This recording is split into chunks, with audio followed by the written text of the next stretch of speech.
Good evening and welcome back. Tonight we're trading cold stone cottages for candlelit drawing rooms, and trading fear of the devil for a much quieter, much more genteel kind of fear. The fear of saying the wrong thing at the wrong dinner, to the wrong person, in front of the wrong company. We're stepping into Regency England, roughly the years between 1795 and 1837, a world of empire waist gowns, carefully worded letters, and a strict, unspoken code of conduct that governed nearly every waking hour of a woman's life.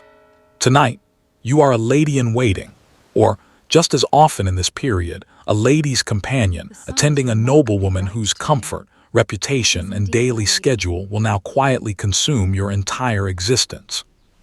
Before we begin, if you're enjoying these long, slow walks through history, a like and a subscribe genuinely helps this channel keep growing, though only if you mean it. Thank you as always to the listeners who suggest these topics in the comments. This one came directly from several requests, and it's always a pleasure to follow where your curiosity leads. Let me know down below where you're tuning in from tonight and what time it is for you. And if you'd rather simply listen, this channel is now on Spotify as well, linked in the description. Now, dim the lights, let something hum softly in the background, and let's ease slowly into a world of silk, propriety, and quiet obedience.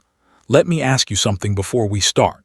Have you ever had to smile politely at someone you privately couldn't stand?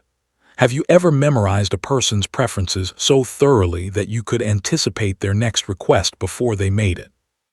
Have you ever had your entire day scheduled around someone else's convenience, down to the hour?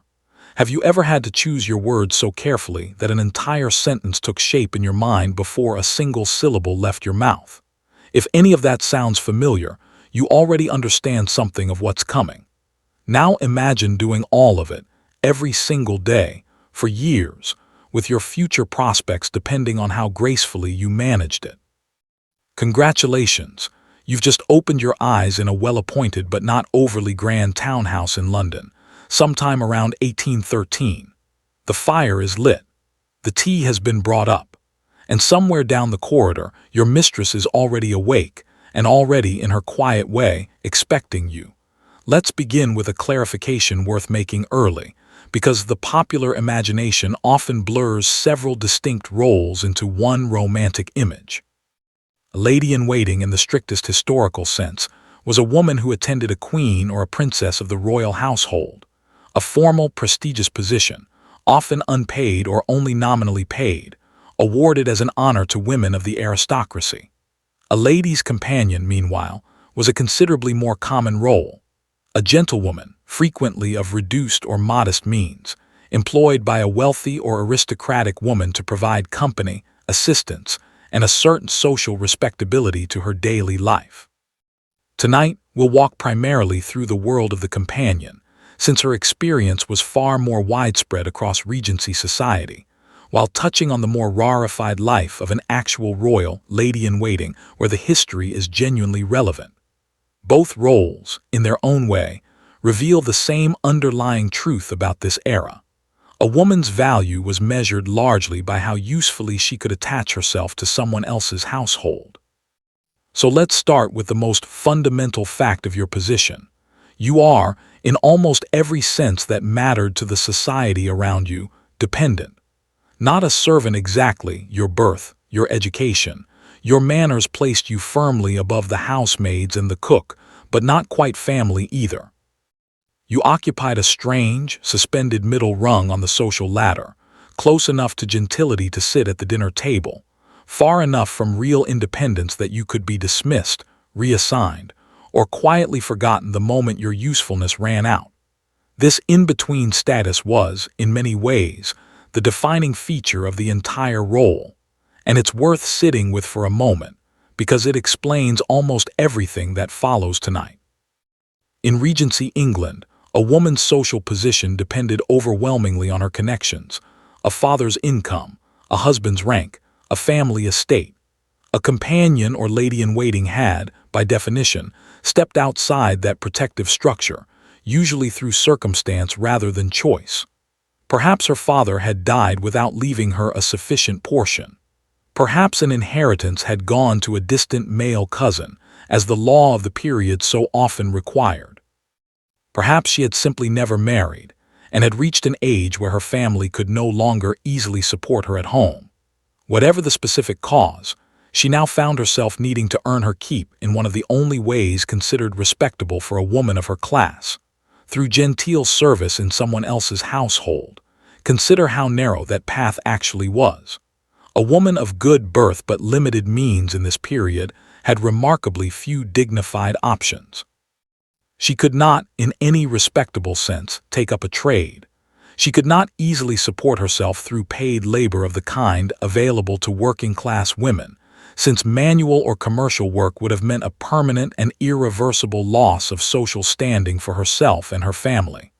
Governess work was one possibility if she had sufficient education. Companion work was another. Both occupied a similarly uncomfortable space, genteel enough to preserve appearances, precarious enough to remind her constantly of how far she had fallen from the security she might once have expected. And so you arrive, on this particular morning in 1813, in the household of a woman we'll simply call your mistress. A widow, let's say, of comfortable means, though not extravagant wealth, who requires a companion less out of any real necessity and more because society expects a woman of her station not to live entirely alone. Your role on paper is simple: to provide company, to assist with correspondence, to accompany her on calls and outings, to read to her in the evenings, to manage small errands that would be beneath her own attention but require more discretion than a servant could be trusted with. In practice, your role will turn out to be considerably more complicated and considerably more exhausting than that tidy description suggests. Your day begins before hers does.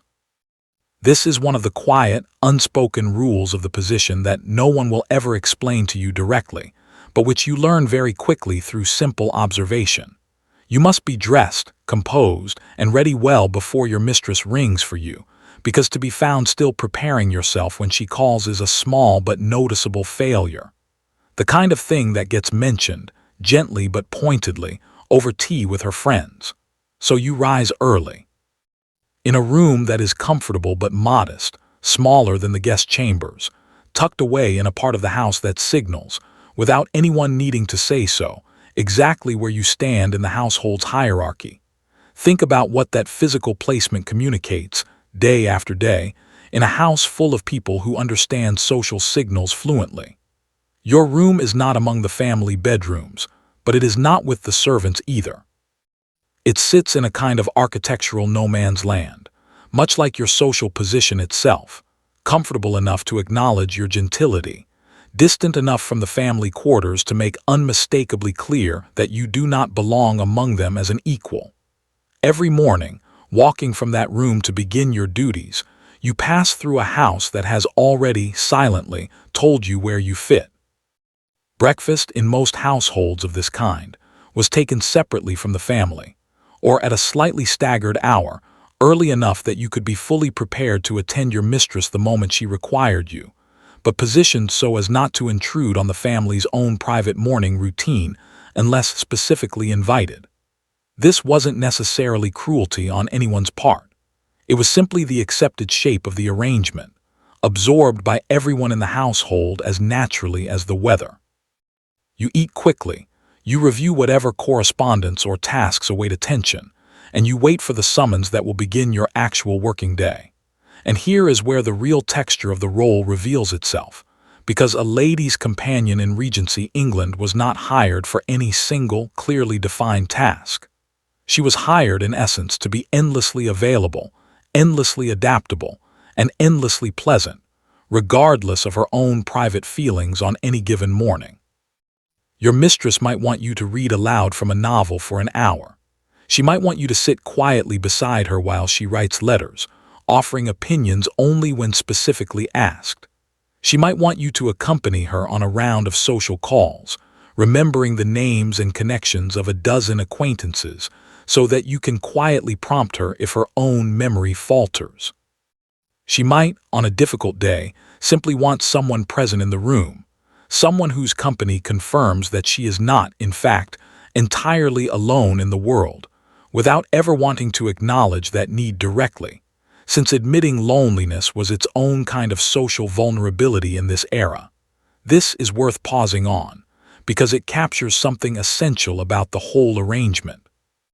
You were, in a very real sense, hired to manage someone else's emotional comfort, often without either of you ever naming that as the actual job. The official description, companion or lady-in-waiting, sounds almost decorative, faintly ornamental.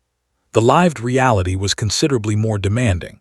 Constant vigilance, constant reading of another person's moods, constant small adjustments to keep the day running smoothly, all performed with an outward appearance of effortless, cheerful ease. Consider the sheer mental labor involved in simply anticipating what your mistress might want before she asked for it. You learned, over weeks and months, the particular way she liked her tea prepared, which topics of conversation genuinely interested her, and which merely bored her into polite silence, which acquaintances she secretly disliked, but was obligated to receive graciously, which subjects were entirely forbidden from discussion in front of certain visitors. None of this was written down anywhere. There was no manual, no formal training beyond whatever a young woman had absorbed simply by growing up in polite society herself. You learned it the way one learns any complex, unspoken social code, by watching very carefully and by being quietly corrected whenever you got it wrong. And getting it wrong carried real consequences, even when those consequences were never stated outright.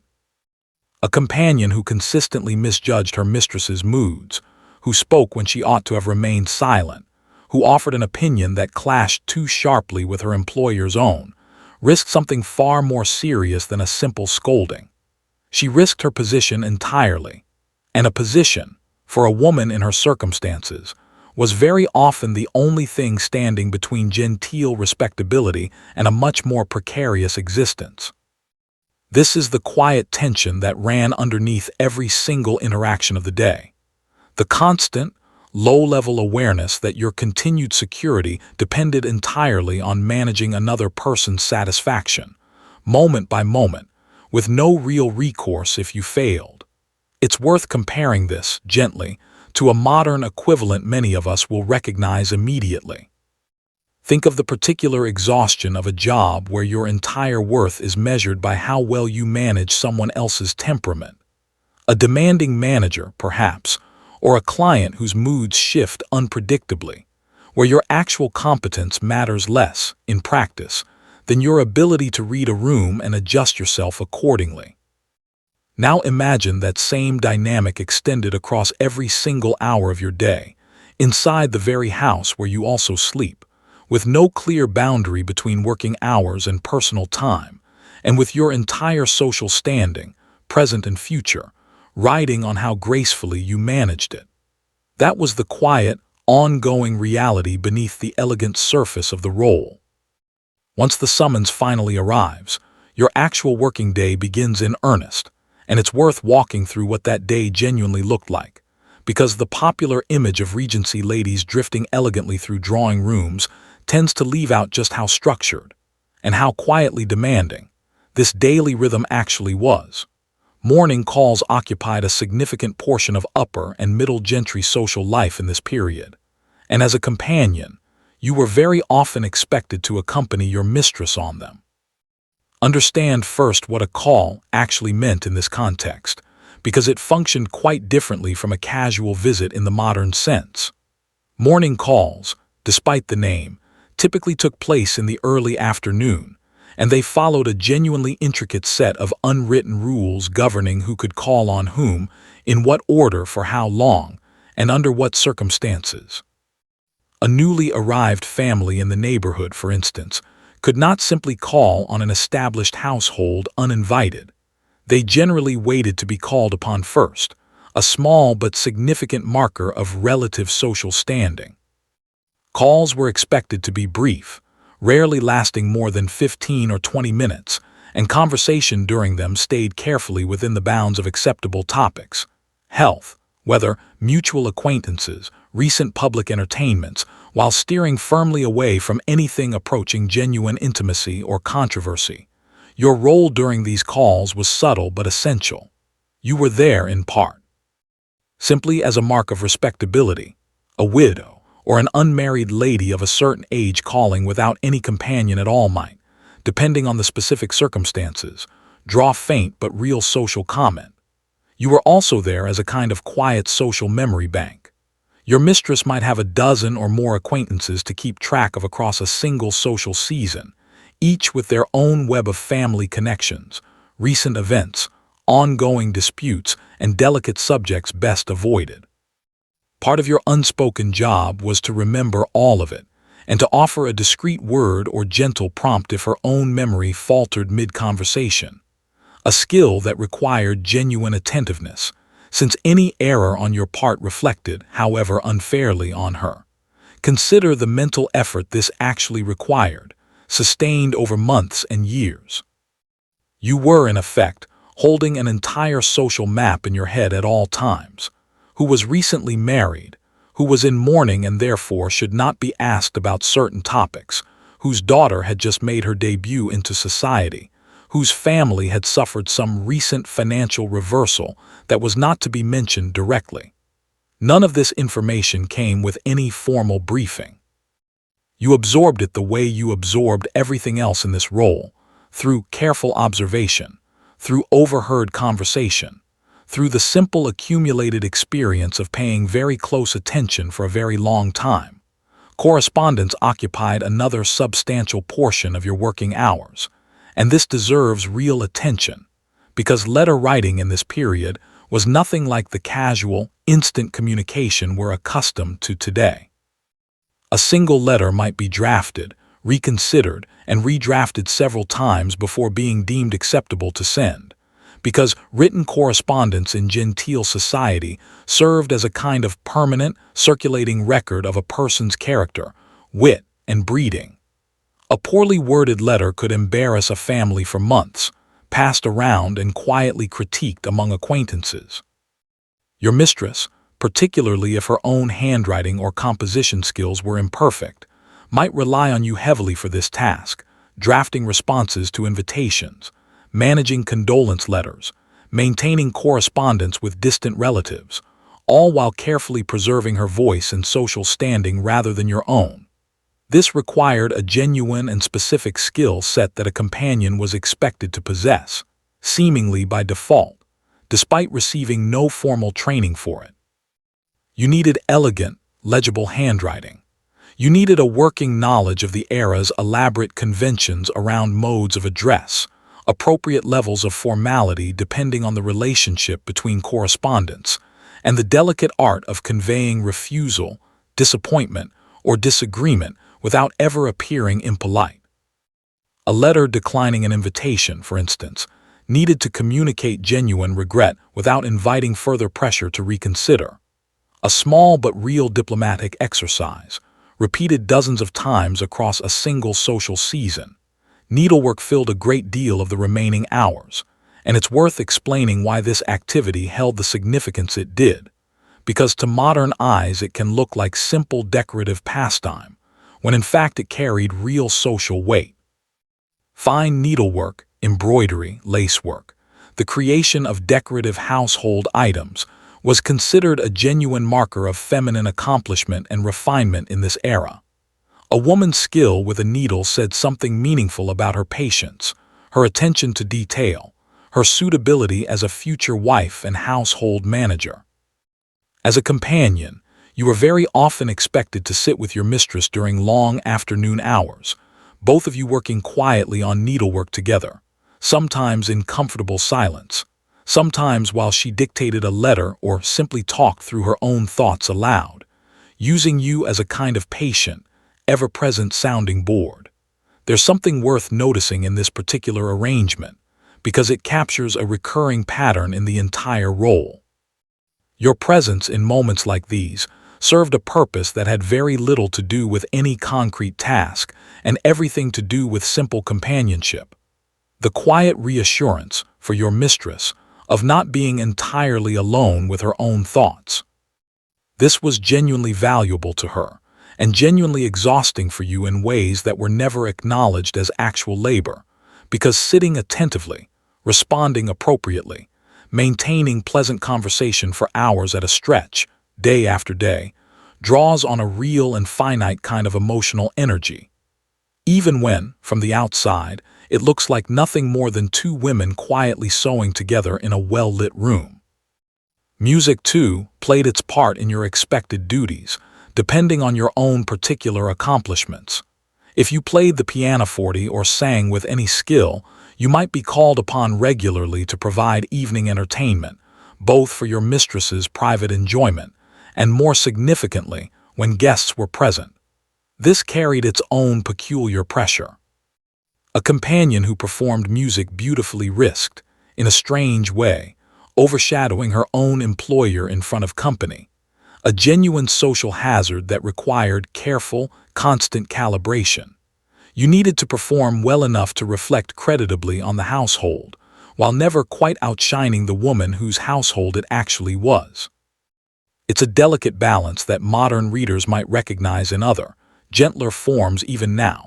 The particular skill of being genuinely good at something while somehow never making anyone else in the room feel diminished by your competence. Now let's turn to the matter of dress and appearance, because your outward presentation carried real weight in this world, in ways that extended well beyond simple personal preference. As a companion, your clothing needed to strike a genuinely difficult balance.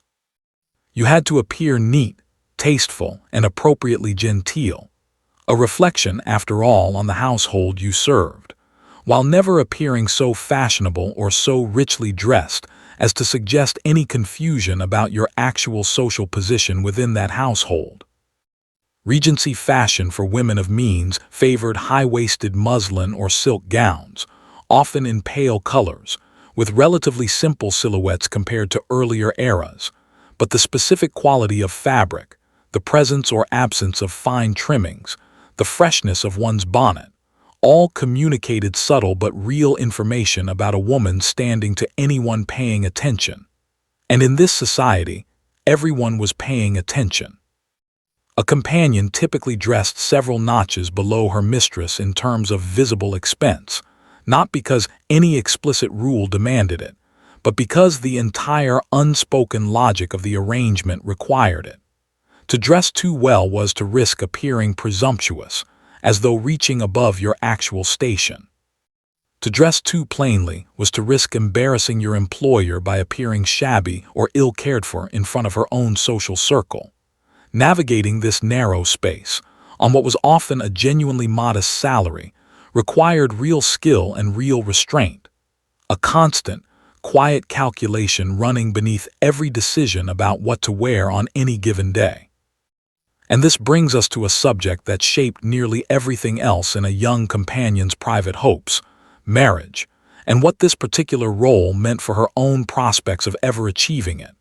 Here, the historical reality is genuinely more complicated, and in many ways more poignant than popular fiction often suggests.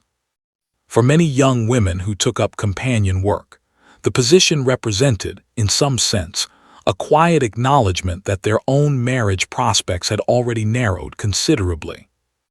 A woman with a substantial dowry, good family connections, and reasonable prospects of her own rarely needed to seek paid employment of any kind. Her family's efforts, and her own, went instead toward securing an advantageous match through the normal channels of the social season. Balls, introductions, carefully managed courtships under watchful parental supervision.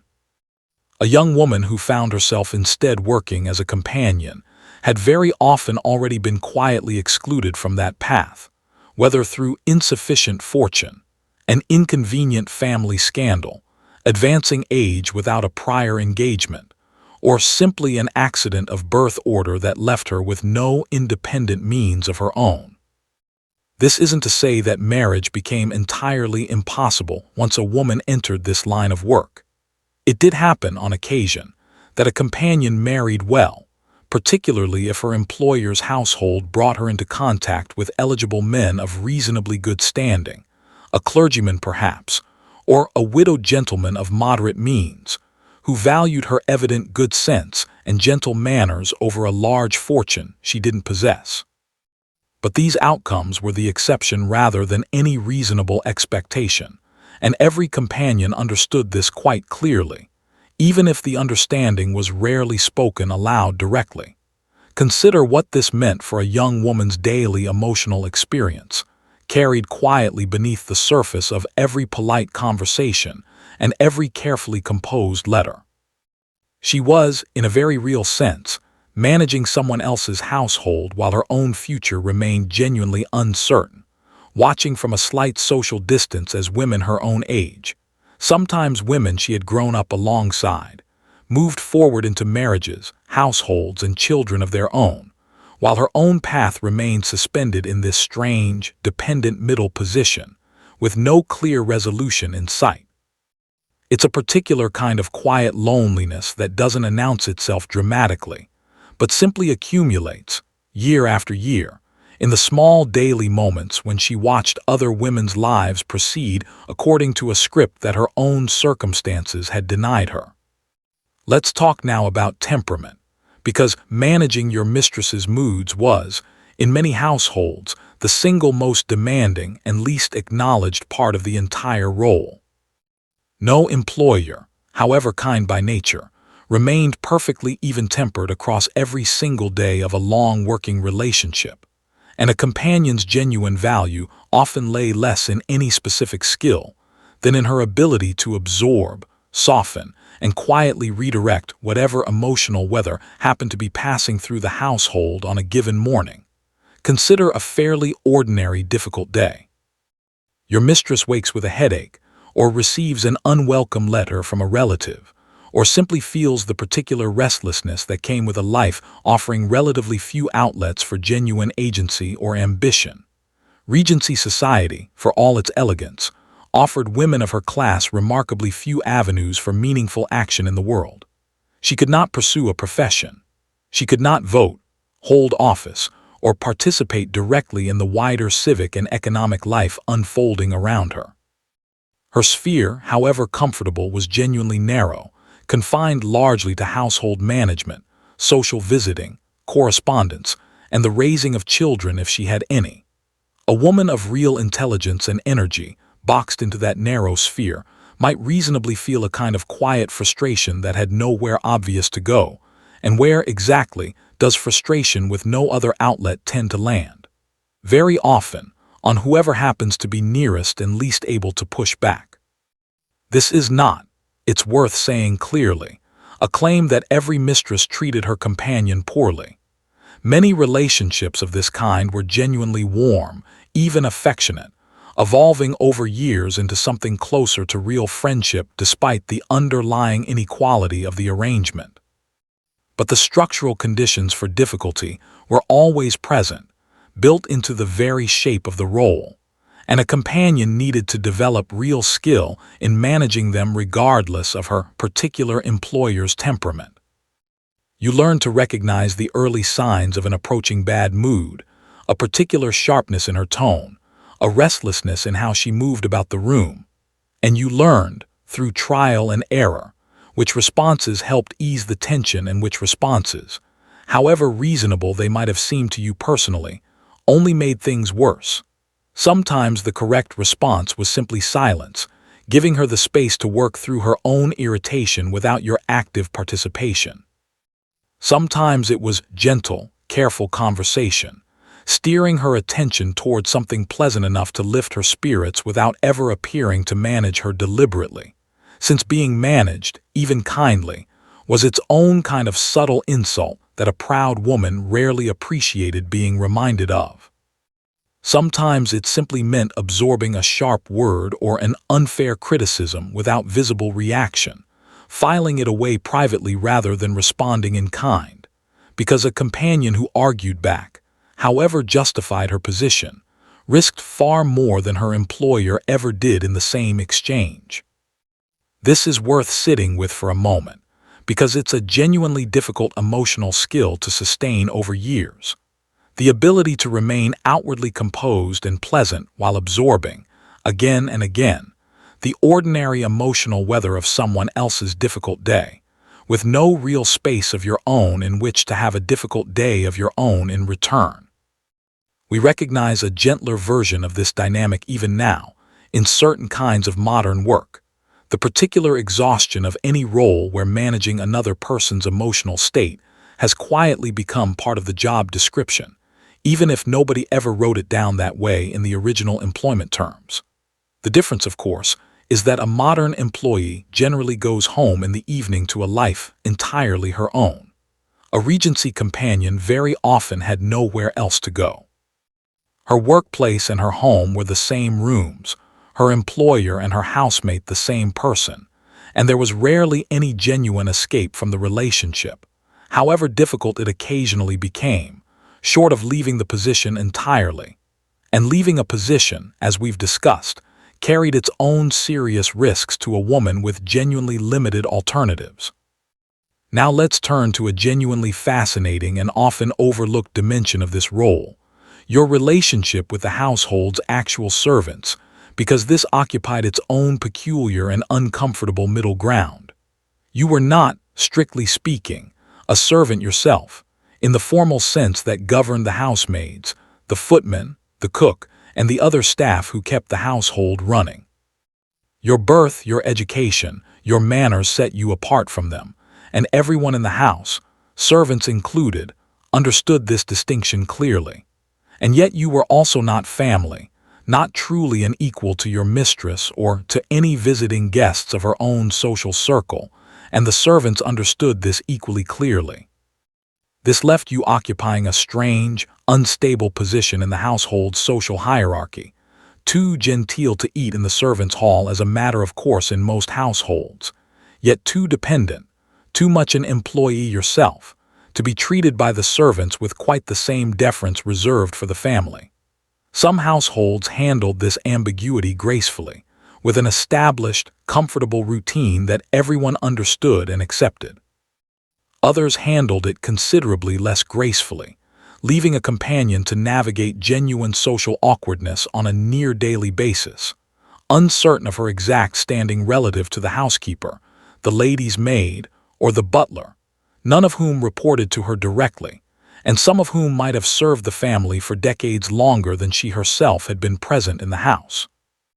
There's a particular kind of quiet tension worth noting here, because it reveals something important about the entire social structure of this era. A long-serving housekeeper or butler, deeply trusted by the family and genuinely influential within the practical running of the household, might in some real sense hold more actual security and standing than a newly arrived companion, despite the companion's technically higher birth. Status in this world was never quite so simple as a single clean hierarchy. It was a genuinely tangled combination of birth, tenure, personal relationship to the family, and simple daily usefulness, and a companion needed real social intelligence to navigate all of it without causing offense in either direction, neither presuming too much familiarity with servants who might resent the intrusion, nor holding herself so aloof that she appeared to be putting on airs above a station that, in practical financial terms, wasn't so very different from their own. Meals, interestingly, offer a small but telling window into this ambiguity. Practice varied considerably from household to household.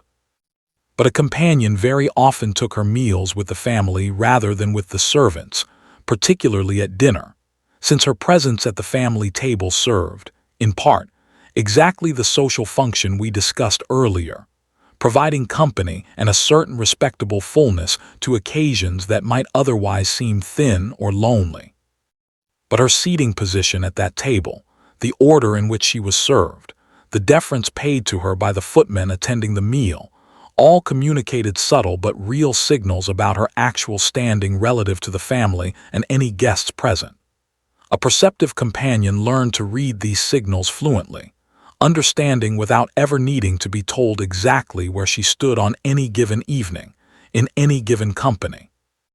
Now let's turn to travel, because this was where the role's particular demands often intensified considerably, and where the historical record offers us some of our richest detail about how these relationships actually functioned in practice.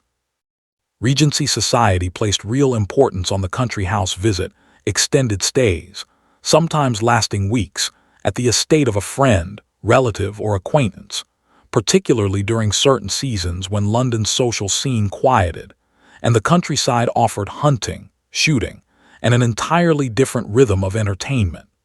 As a companion, accompanying your mistress on such a visit meant a genuine intensification of nearly every demand we've already discussed. You are now operating in an unfamiliar household, with its own servants, its own social hierarchy, its own particular customs and expectations, all of which you needed to learn and navigate quickly, while simultaneously continuing every one of your existing duties toward your own mistress. You needed to manage her wardrobe for an extended stay, ensuring that appropriate gowns existed for whatever occasions might arise: morning walks, afternoon calls, formal dinners, perhaps an evening of cards or music, each requiring its own subtly different level of dress. You needed to help her navigate an entirely new social landscape of unfamiliar guests, learning quickly who among them mattered, who held influence, whose good opinion was worth actively cultivating, and whose could be safely, politely ignored. Travel itself, in this period, carried its own genuine physical demands that deserve acknowledgement, since modern audiences can easily forget just how arduous even a relatively short journey actually was. Carriage travel across poorly maintained roads, particularly outside the immediate vicinity of London, could be genuinely uncomfortable and slow, with journeys of even moderate distance requiring the better part of a full day, or sometimes an overnight stop at a coaching inn along the way. As a companion, you managed the practical logistics of this travel on your mistress's behalf, arranging the packing of trunks, ensuring that necessary items were accessible during the journey itself rather than buried at the bottom of luggage, managing the small but genuinely important comforts: a warm shawl, a scent bottle for travel sickness, a favorite book to pass the tedious hours, that made the difference between a bearable journey and a genuinely miserable one for the woman in your care. Arrival at the country house brought its own fresh set of adjustments. You needed to quickly establish your bearings within an entirely new physical space, learning the household's particular routines and the personalities of its staff, all while your own social position remained, once again, somewhat ambiguous to people who had never met you before and had no established sense of exactly how to treat you. Were you to be seated with the family at dinner in this household, or with a smaller informal group elsewhere? Would the hosting family's own companion, if one existed, become a natural ally in navigating the visit, or a rival for the same narrow social space? These questions rarely had clear answers in advance, and a skilled companion learned to read each new situation quickly, adjusting her own behavior with a kind of practiced, almost instinctive flexibility. There's something genuinely admirable, when you sit with it honestly, about the sheer adaptive skill this role demanded, even though history has rarely credited it as such. A good companion was, in effect, a highly skilled social navigator, fluent in an extraordinarily complex and largely unwritten code of manners, capable of adjusting her behavior smoothly across an enormous range of situations, personalities, and households, all while maintaining an outward appearance of effortless, unremarkable ease. It was a genuine skill, honed over years of careful attention and quiet trial and error, even if the society that depended on it rarely thought to describe it in those terms, preferring instead to view a good companion simply as pleasant, and a poor one simply as difficult, without ever quite acknowledging the considerable expertise the role actually required. Let's turn now to illness, because sickness in this period touched nearly every household with a frequency and severity that modern medicine has largely spared us from, and a companion's duties during these periods expanded considerably beyond anything covered in her ordinary daily routine. Medicine in Regency England remained, by our present standards, remarkably limited. Physicians held genuine social prestige, but their actual understanding of disease, infection, and effective treatment lagged well behind what we take for granted today. Common ailments that we now treat easily and quickly could linger for weeks, and more serious illness carried a real and constant risk of death, even among the comfortable and well-fed classes of society. When your mistress fell ill, whatever the specific cause, your role shifted almost overnight from social companion to something closer to a devoted, unofficial nurse. You sat with her through long nights, monitoring her condition, offering what comfort you could through remedies that, by modern standards, ranged from mildly helpful to genuinely useless: willow bark for fever, various herbal tinctures, the ever-present practice of bleeding for a wide range of complaints that a doctor might recommend regardless of whether it served any real medical purpose. You managed her correspondence during these periods, informing worried relatives of her condition in carefully measured language that conveyed genuine information without causing undue alarm, a delicate balance in an era when a poorly worded letter might bring anxious family members rushing across considerable distances unnecessarily, or conversely, fail to summon them when their presence was genuinely needed. Consider the emotional weight of this responsibility, layered on top of everything else already expected of you. You were, in many cases, the person spending the most continuous time at your mistress's bedside. More so even than family members who might visit for an hour or two before returning to their own occupied lives. This meant you often had the clearest, most immediate sense of how she was actually faring, moment to moment, and that knowledge came with a genuine burden of responsibility. If her condition worsened, and you had failed to communicate the severity clearly enough to the family or the attending physician, the consequences could be significant, and any resulting grief or blame, however unfairly, might land at least partly on your shoulders. There's also something worth noting about the particular intimacy that illness brought to this relationship, an intimacy that existed uneasily alongside the underlying inequality we've discussed throughout tonight. A woman being nursed through genuine illness, frightened and physically vulnerable, often relied on her companion in ways that briefly dissolved some of the ordinary social distance between them. She might speak more openly, express fears she would never voice in ordinary company, show a kind of raw gratitude for simple physical comfort: a cool cloth, a steady hand, a familiar voice reading quietly in the dark hours before dawn. These moments of genuine closeness were real, and many companions genuinely came to care for the women they served, developing something closer to real affection than simple professional obligation. But it's worth noting, too, that this closeness rarely survived the return to full health entirely intact. Once recovered, a mistress generally resumed the ordinary social distance appropriate to her actual station, and a companion who mistook a moment of illness-born intimacy for a permanent shift in the underlying relationship risked a quiet, sometimes painful, recalibration once the crisis had passed.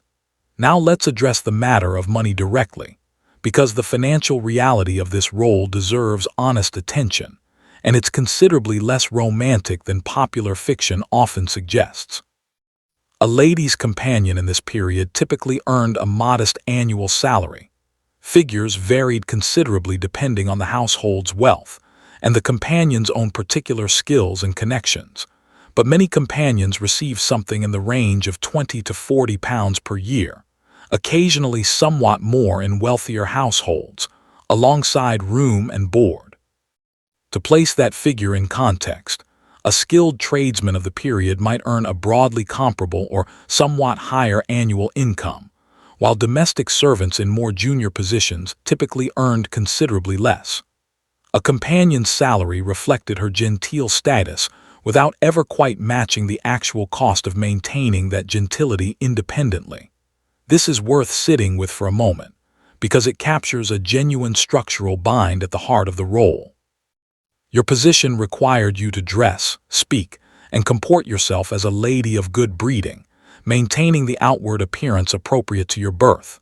Yet your actual income, in most cases, would have made independent living in that style entirely impossible. You depended, in practice, on your employer's household for the food, the shelter, and much of the social context that gave your gentility any practical meaning at all. Your salary, modest as it typically was, functioned less as a living wage in the modern sense, and more as a small measure of independent pocket money, useful for personal items, perhaps a small gift for a relative, or slow savings toward some eventual, uncertain future. And that uncertain future deserves real attention, because it hung over the entire arrangement in ways that a companion could rarely afford to ignore for long. What happened when a mistress died, or when her own circumstances changed such that she no longer required or could no longer afford a companion?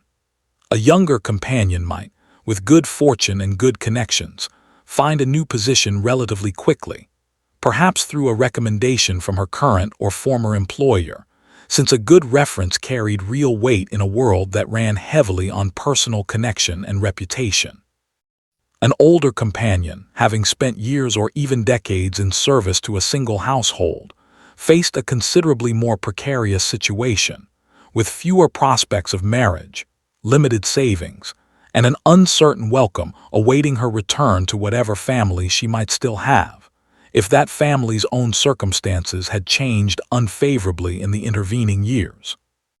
This precariousness sat, largely unspoken, beneath the entire relationship, and it shaped a companion's behavior in ways worth naming clearly. The constant, careful attentiveness we've discussed throughout tonight, the willingness to absorb difficult moods without complaint, the endless small adjustments to keep her employer genuinely satisfied, all of it existed against the quiet backdrop of a woman fully aware that her security depended entirely on remaining valued, remaining useful, remaining pleasant enough that no one would ever seriously consider replacing her.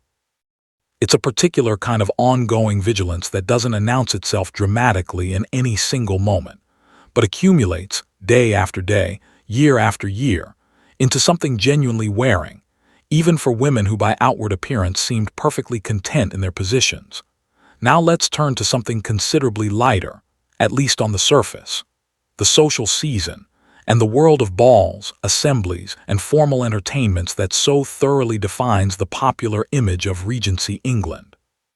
The season, running roughly from spring through midsummer, brought the aristocracy and gentry to London in considerable numbers, filling the calendar with balls, dinners, concerts, and the various carefully choreographed social occasions through which young women were introduced to eligible society and matches were, ideally, made. As a companion, your relationship to this glittering world was genuinely complicated, occupying a position close enough to observe its full workings in detail, while remaining fundamentally excluded from its actual purpose. You very often attended balls and assemblies alongside your mistress, since a woman past a certain age, or without an escort of her own, generally required someone to accompany her to such occasions, and you served that function reliably.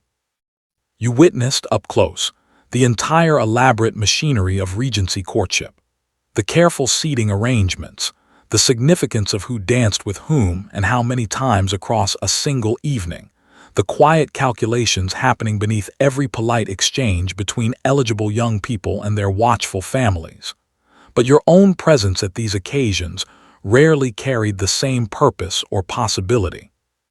A companion attending a ball was not, in most cases, considered part of the marriage market in any active sense, regardless of her own age or personal qualities.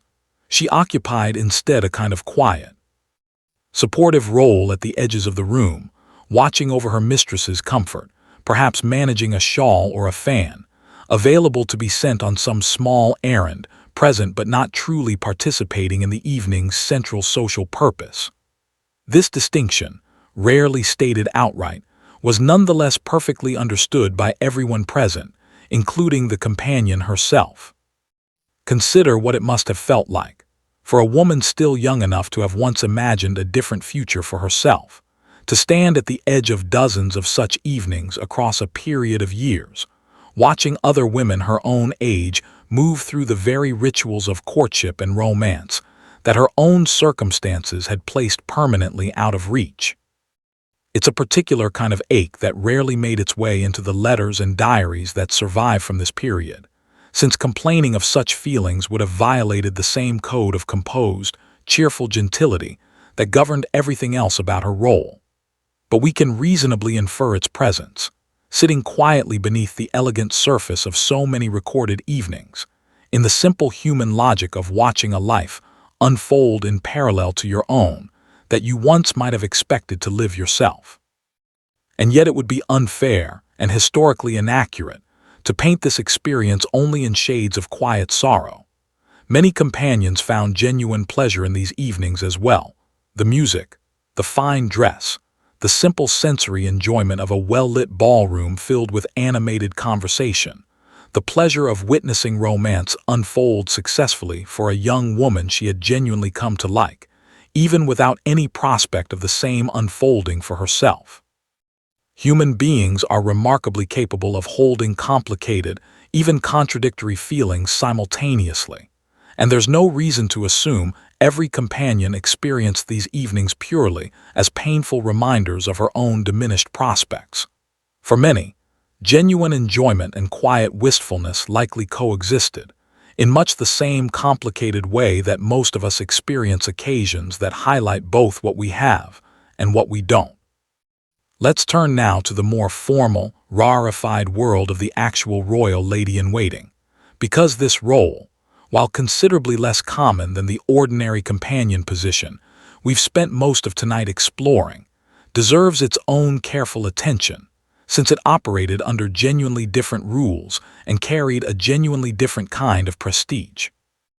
A lady-in-waiting in the strictest sense attended a queen, a princess, or another female member of the royal family, and this position was understood throughout society as a genuine honor, reserved almost exclusively for women of aristocratic birth. Unlike the ordinary companion, whose employment reflected reduced circumstances and limited alternatives, a royal lady-in-waiting very often came from families of considerable wealth and standing in her own right.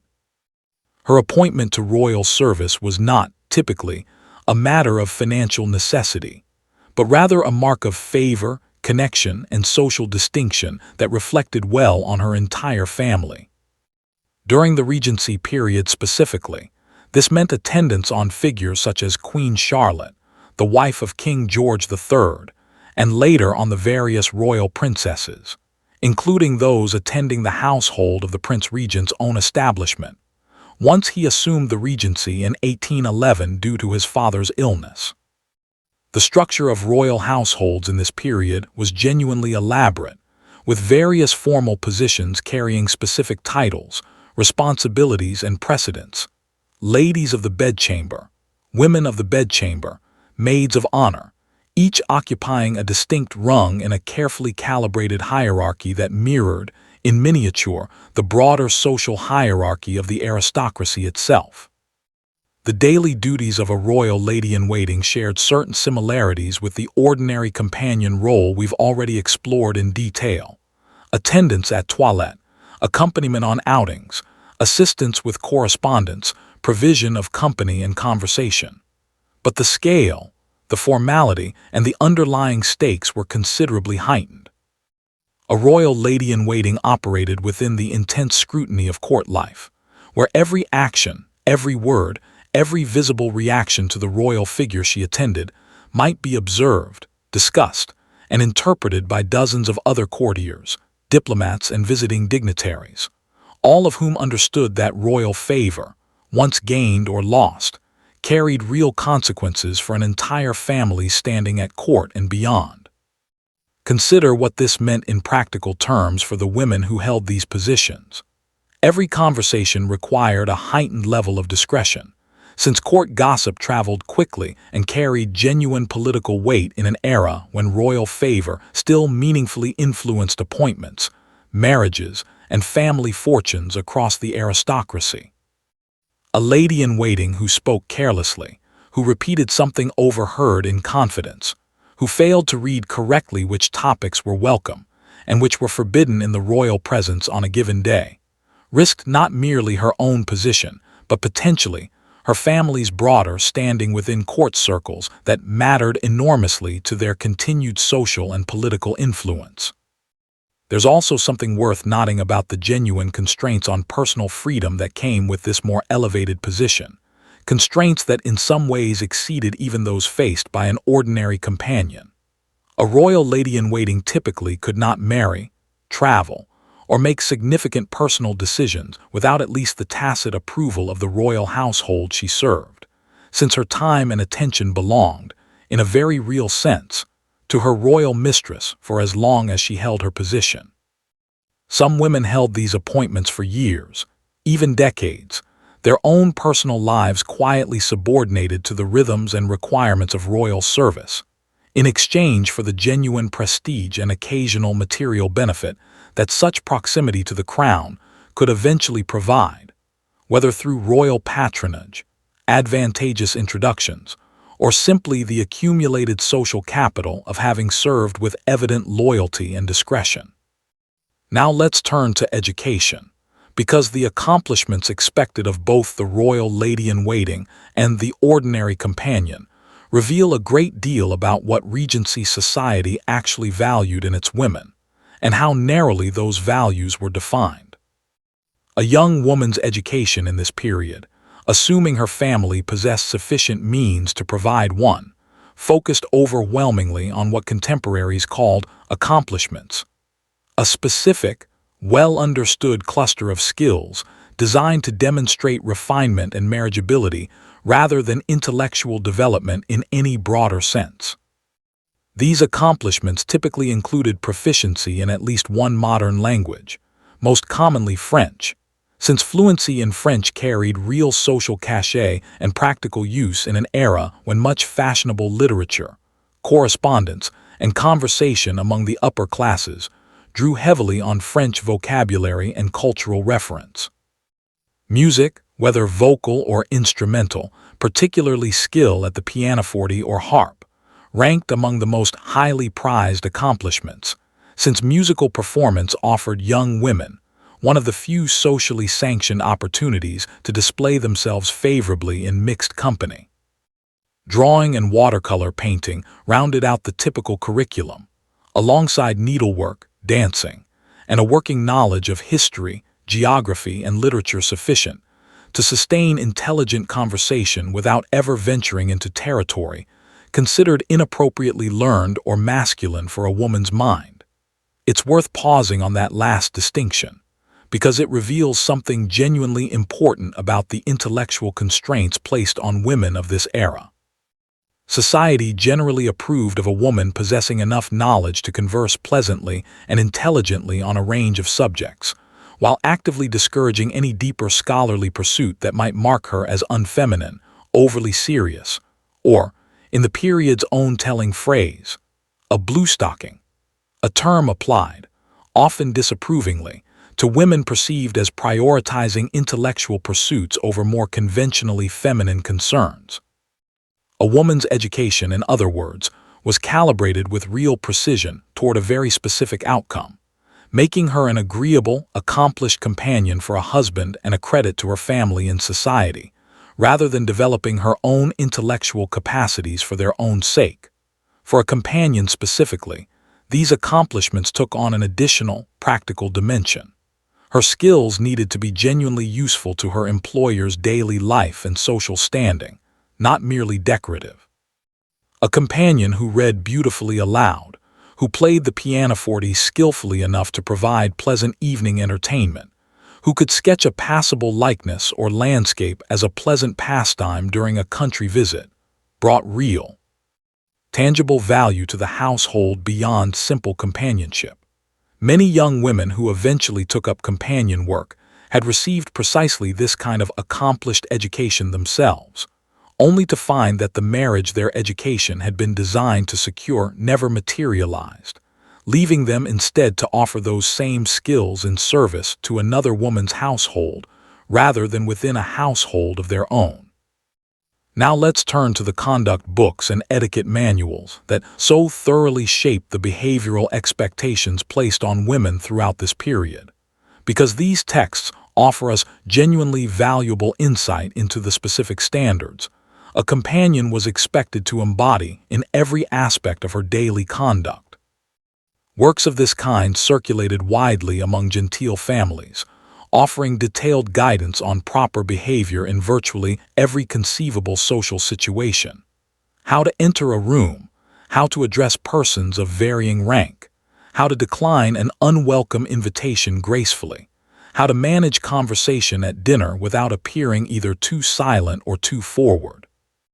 The underlying philosophy running through most of this literature emphasized modesty, deference, and careful self-restraint as the defining virtues of genteel femininity. A young woman was repeatedly counseled against displaying too much wit, too much opinion, too much visible emotion of any kind, since all of these risked marking her as immodest or lacking in proper feminine delicacy. Silence in many social situations was actively presented as a virtue in itself. A woman who listened attentively and spoke only when genuinely invited to do so was considered more genuinely accomplished, in the deepest sense the era recognized, than one who spoke freely regardless of her actual intelligence or insight.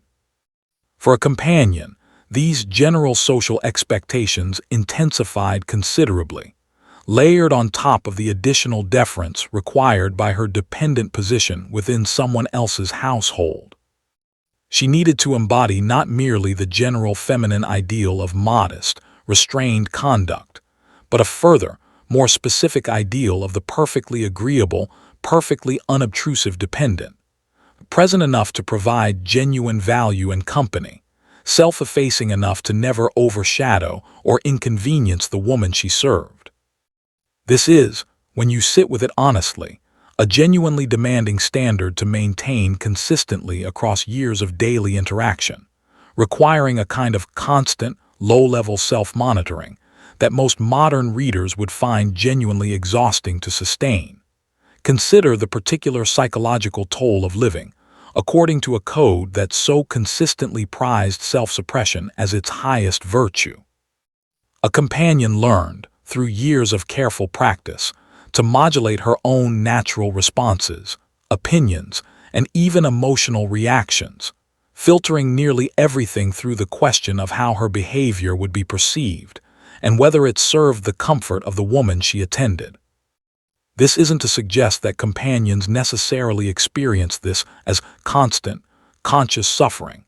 Many women of this era had been raised from childhood within broadly similar expectations of feminine restraint, and the particular demands of companion life likely felt, to many of them, like an intensified but familiar extension of standards they had already internalized as simply the natural order of things. But the accumulated weight of that constant self-monitoring, sustained across years without any real private space in which to simply exist without performing for someone else's comfort, deserves genuine acknowledgement as a real, if quiet, form of labor. Let's turn now to how this role was reflected in the literature of the period itself, because the novels written and read during these very years offer us some of our richest surviving windows into how contemporaries actually understood the companion's position, and the quiet indignities that so often accompanied it. Jane Austen, writing during precisely this era and moving within precisely this social world herself, populated her novels with women who occupied versions of the dependent position we've spent tonight exploring. Her own life, worth noting briefly, gave her genuine first-hand insight into these circumstances. Austen herself, alongside her sister Cassandra, remained unmarried and depended for much of her adult life on the support of male relatives, moving between temporary homes provided by her brothers after her father's death left the family income considerably reduced.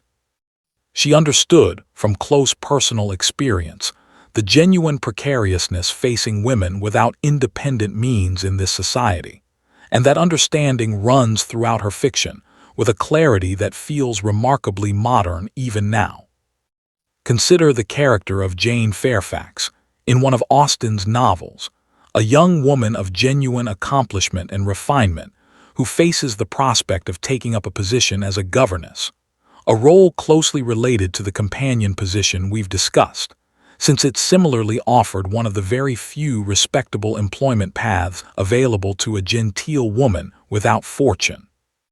The dread with which this character anticipates such a position, and the genuine relief she experiences when marriage ultimately spares her from it, reflects a broader contemporary understanding of exactly how precarious and often unwelcome this kind of dependent employment actually was, regardless of how carefully etiquette required a woman to disguise that dread in polite company. Elsewhere in Austen's fiction, we encounter characters who exist specifically in the companion role itself, women whose social awkwardness or genteel poverty places them in a position of quiet, ongoing dependence on wealthier relations or acquaintances, tolerated rather than fully welcomed, their presence useful but never quite equal to that of the family around them.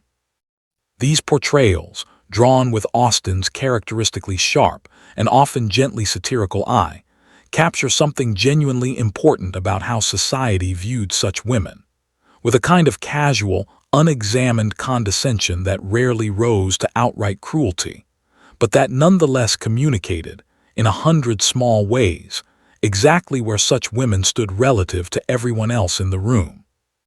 This brings us to a subject worth exploring in real detail: the small, cumulative humiliations that so often characterize daily life in this dependent position, humiliations that individually seemed almost too minor to mention, but that accumulated over months and years into something genuinely wearing.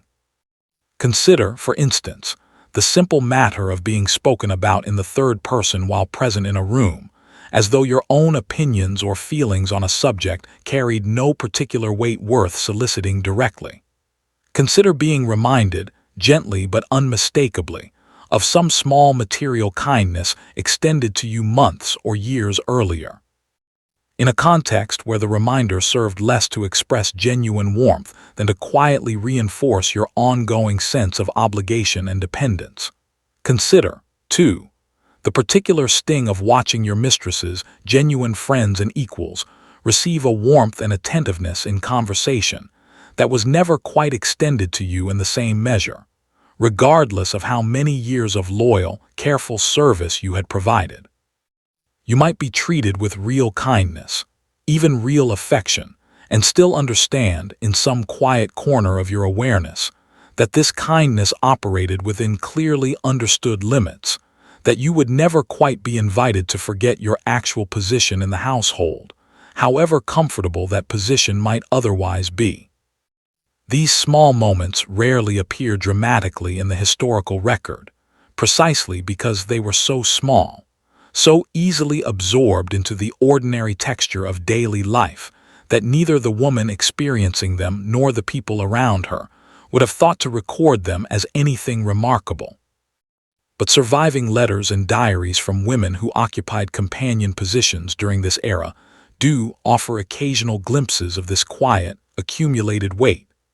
A passing comment about feeling overlooked at a gathering, a wry observation about being consulted on a matter only after the real decision had already been made, a moment of genuine loneliness recorded privately that would never have been voiced aloud in the household itself.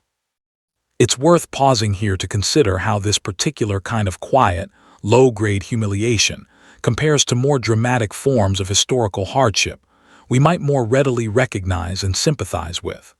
There is no single dramatic moment of cruelty to point to in most companion relationships, no clear villain, no obvious injustice that a modern audience can easily rally against. Instead, there is simply the slow, cumulative weight of never quite being fully seen as an equal, of constantly monitoring your own behavior to avoid overstepping boundaries that were never explicitly stated, but were nonetheless perfectly real, of watching your own life proceed at the margins of someone else's, year after year, without any dramatic turning point to mark the passage of time. This is, in its own quiet way, a genuinely difficult way to live, precisely because its difficulty resists easy dramatization. And perhaps that resistance is part of why this particular historical experience has received considerably less popular attention than more visibly dramatic forms of hardship from the same era. Let's turn now to how this role eventually began to change and decline, because understanding its eventual fate helps illuminate something important about the specific historical moment we've spent tonight exploring. The companion position, as we've described it throughout this Regency-era account, remained a recognizable feature of genteel society well beyond the Regency period itself, persisting in various forms throughout the Victorian era and into the early 20th century. But its underlying social logic gradually shifted as the broader economic and social conditions shaping women's lives continued to evolve across the 19th century. Several factors contributed to this gradual transformation. The expansion of educational opportunities for women, however limited by modern standards, gradually opened somewhat wider professional possibilities over the course of the century, including expanded opportunities in teaching, and eventually, by the century's final decades, limited entry into certain clerical and professional occupations that had previously been entirely closed to genteel women. Changes in inheritance law and married women's property rights, achieved gradually and incompletely across the Victorian period, slowly improved the financial position of some women relative to what had been possible during the stricter legal constraints of the Regency era itself. And broader shifts in social attitudes, accelerating particularly toward the century's end, gradually made various forms of paid work somewhat more acceptable for genteel women than had been the case in the early 19th century, when the companion or governess position represented nearly the only respectable option available. None of this is to suggest that the underlying vulnerability facing women without independent means disappeared quickly or completely. The fundamental economic precariousness that drove women into companion positions persisted, in various forms, well into the 20th century, and elements of the dependent, quietly subordinate social position we've explored tonight can be traced forward into later domestic and service roles even after the specifically Regency-era companion position itself had faded from common practice. But the particular, rigid social logic we've spent tonight examining, the specific combination of aristocratic dependency, narrow definitions of acceptable feminine accomplishment, and an almost complete absence of alternative paths for genteel women without fortune, belonged in its most concentrated form to this specific historical moment, gradually loosening its grip as the century that followed brought slow, uneven, but real change to the range of options available to women navigating similar circumstances. Let's step back now, in these final hours of our long evening together, and consider the whole shape of this life we've walked through, because there's real value in looking at the complete picture rather than simply its individual pieces. You've spent this evening inhabiting the daily existence of a woman whose entire life was organized around usefulness to someone else, her mornings shaped by another woman's waking hour, her conversation calibrated to another woman's moods, her wardrobe balanced against another woman's social standing, her very sense of security dependent on remaining pleasant, adaptable, and quietly indispensable for years on end, with no guaranteed resolution waiting at the far side of that effort. It would be easy, looking back across 2 centuries, to file this away simply as a curious historical footnote, a faintly quaint relic of a more rigid and formal age, interesting mainly for its costume dramas and its careful etiquette. But underneath the elegant surface of muslin gowns and candlelit drawing rooms was a genuinely demanding daily reality, sustained by real women whose names, in the great majority of cases, never made their way into any historical record at all. Consider what these women actually accomplished, quietly across their working lives, skills that Regency society never quite thought to name as skills at all. They mastered an extraordinarily complex unwritten code of social behavior, fluent enough to navigate any household, any social occasion, any shift in mood or circumstance, without ever appearing to strain or falter. They provided genuine emotional labor, absorbing difficult moments, offering comfort, managing the daily well-being of another person's inner life, often without any acknowledgement that this constituted real work at all. They maintained, across years of genuine precariousness, an outward composure and grace that, viewed honestly, required considerable inner strength to sustain, especially on the days when their own private circumstances offered little enough to feel graceful about. And they did all of this within a social system that offered them remarkably narrow alternatives, a world that had already decided in advance exactly how a woman without independent fortune ought to spend her days, and offered her very little genuine choice in the matter beyond the particular household she happened to serve. This is worth sitting with honestly, because it's easy, from the comfortable distance of the present, to romanticize this era's genuine elegance, its music and its manners and its slow, considered rhythms of daily life, without fully reckoning with how narrow and how precarious that elegant world actually was for the women who lacked independent means to simply choose their own path through it. And yet, as we've touched on throughout tonight, this wasn't only a story of quiet hardship. Many of these relationships between mistress and companion contained genuine warmth, genuine mutual regard, even genuine friendship that bridged, however imperfectly, the underlying inequality of their circumstances. Women who spent years together in this particular arrangement very often developed real bonds of affection and loyalty, shared jokes and private understandings, small kindnesses extended in both directions that softened, without ever fully erasing, the fundamental imbalance between them. Human relationships rarely sort themselves neatly into simple categories of exploitation or affection.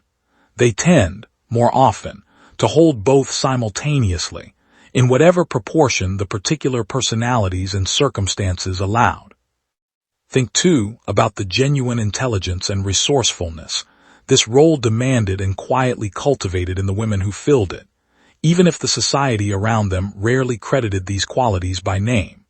A skilled companion was, in her own quiet way, a genuinely accomplished diplomat, psychologist, and household manager, navigating complex social terrain with a subtlety that required real intellectual and emotional sophistication. That this sophistication went largely unrecognized and unrewarded by the wider society doesn't diminish its reality. It simply reflects how narrowly that society had defined what counted as valuable or noteworthy in a woman's daily life and abilities. There's something worth reflecting on, too, in how differently we might view a woman occupying a similar position today. We now have language and frameworks for recognizing emotional labor, for understanding the genuine skill involved in managing interpersonal dynamics, for acknowledging the particular difficulty of financial dependency without independent means of escape. Looking back at the Regency companion through that more modern lens allows us to see her with a kind of clarity and sympathy that her own era rarely extended to her, recognizing in her daily struggle something that feels, in its essential shape, remarkably familiar even now. The particular exhaustion of managing someone else's needs while your own remain quietly unattended, the particular loneliness of occupying a space that belongs fully to neither one world nor another, the particular resilience required to maintain grace and composure across years of genuine uncertainty about your own future. So as we close out this long, slow evening together, spare a quiet thought for these women, whoever and wherever they actually were, most of them lost now to history's careless habit of recording only its most prominent figures. They rose each morning in comfortable but modest rooms, tucked between the family quarters and the servants' hall, belonging fully to neither. They managed correspondence, needlework, and moods with equal careful attention. They walked the fine, exhausting line between genteel and servile, between company and employment, between their own quiet hopes, and a set of circumstances that had narrowed those hopes considerably before they ever had much say in the matter. And many of them, we can reasonably imagine, found genuine moments of grace and satisfaction within those narrow circumstances nonetheless.